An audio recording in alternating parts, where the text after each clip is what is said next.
So eventually parole was granted.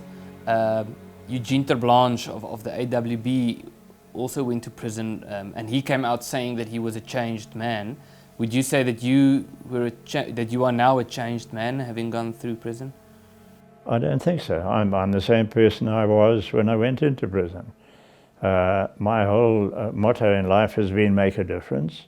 I did it in the military, I did it in my personal life, I did it on council, and I did it in politics.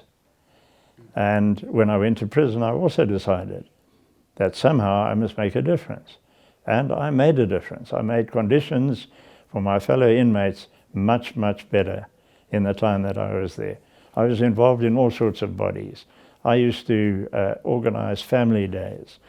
I was the first person ever to have organize a computer in prison, which opened study opportunities tremendously for the guys. In fact, you won't believe this, but for 3 years I was the chairman of the Soccer Association, controlling 20 soccer teams. So you went to prison when F.W. de Klerk was still president, and you came out when Jacob Zuma was president. Yeah. How did you experience the political differences in South Africa? Well, it was very obvious over the years, and I've kept myself informed, I've read newspapers and so on, that South Africa has deteriorated, it's gone down the slippery slope tremendously, and that the ANC do not have the answers.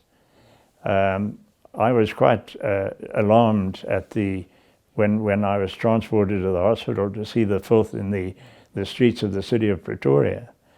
Those standards would never have been tolerated pre-1994.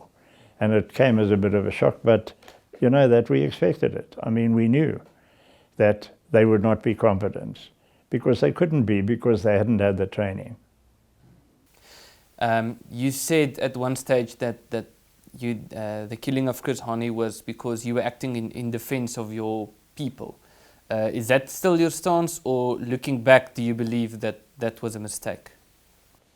Under the circumstances at the time, I believed it was the right thing to do.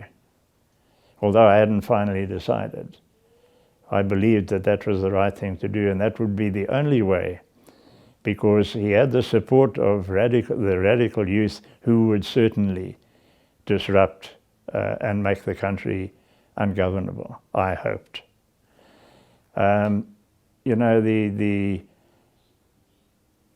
The whole object of an exercise is you must achieve what you believe you want to achieve.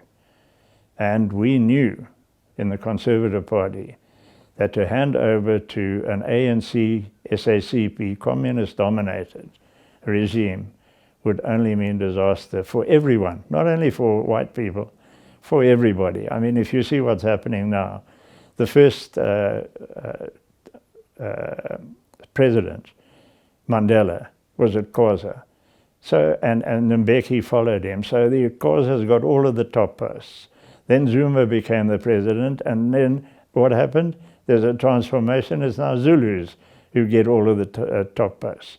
In the meantime, the Tswanas and the Pedis and the Sutus and all of the others, they look at this and say, when are we going to get our share? So was it worth going to prison for 22 years?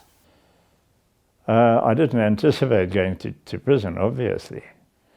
But as I said, my philosophy in life helped me, I think, to handle the prison environment, because I never really felt any different.